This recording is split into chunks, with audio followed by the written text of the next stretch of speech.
Bom, esse algoritmo se chama Quicksort. Como é que os seguintes passos desse algoritmo são: escolher um elemento qualquer da lista ou do vetor, que será chamado de pivô. Todos os elementos antes do pivô devem ser menores que ele, e todos os elementos após o pivô devem ser maiores que eles. Quando esse processo de separação for finalizado, então o pivô deve estar exatamente no meio. De forma recursiva, os elementos da sublista menor e maior são ordenados. O primeiro passo é separar tudo, como havia dito antes com o pivô, no método separar, que está aí embaixo. Esse processo é realizado até que seja retornado um pivô, ou seja, o elemento divisível entre as duas listas. Então, finalizando o processo de separação, é chamado o próprio método Quicksort, que forma recursiva, onde ele fará o processo de separação interna dentro das sublistas ou nos subvetores, e assim será feito até que todos os elementos sejam ordenados.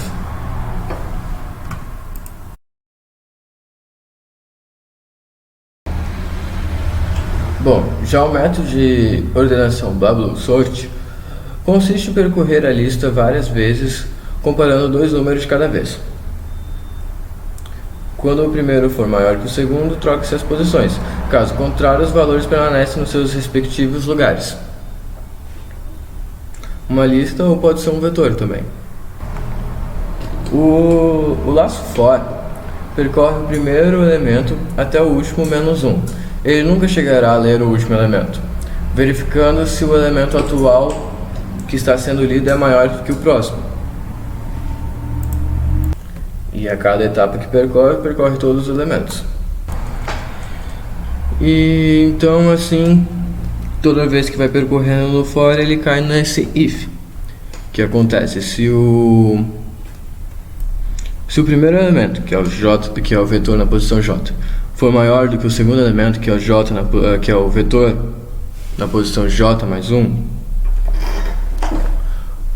o auxiliar recebe j recebe j mais 1, que é a posição anterior, e a posição j mais 1 recebe auxiliar, e assim faz a troca, fazendo assim até o vetor estar totalmente ordenado da direita para a esquerda, de maior a menor. E é assim que funciona esse método, faz borbulhando os valores até que eles fiquem ordenados.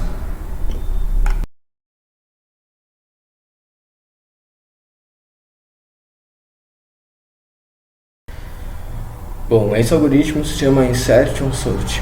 Como é que funciona ele? Ele ordena os números da esquerda para a direita, em forma crescente ou decrescente, não importa. Vai com o teu modo de fazer o algoritmo, o que você deseja. O que acontece? Ele começa percorrendo o vetor pelo segundo elemento e atribuindo esse segundo elemento na nossa variável k, que está declarada aí na tela.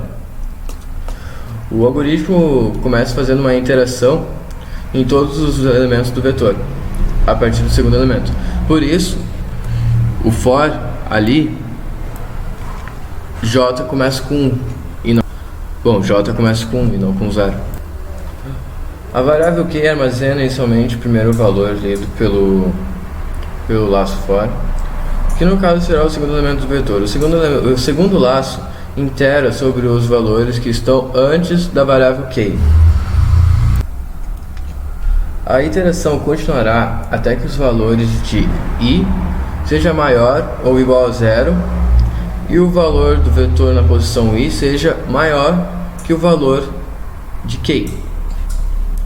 A variável i serve para comparar sempre o elemento atual com o elemento anterior, pois ele faz com que seja possível percorrer todos os elementos anteriores ao atual, até achar algum que seja maior que o atual,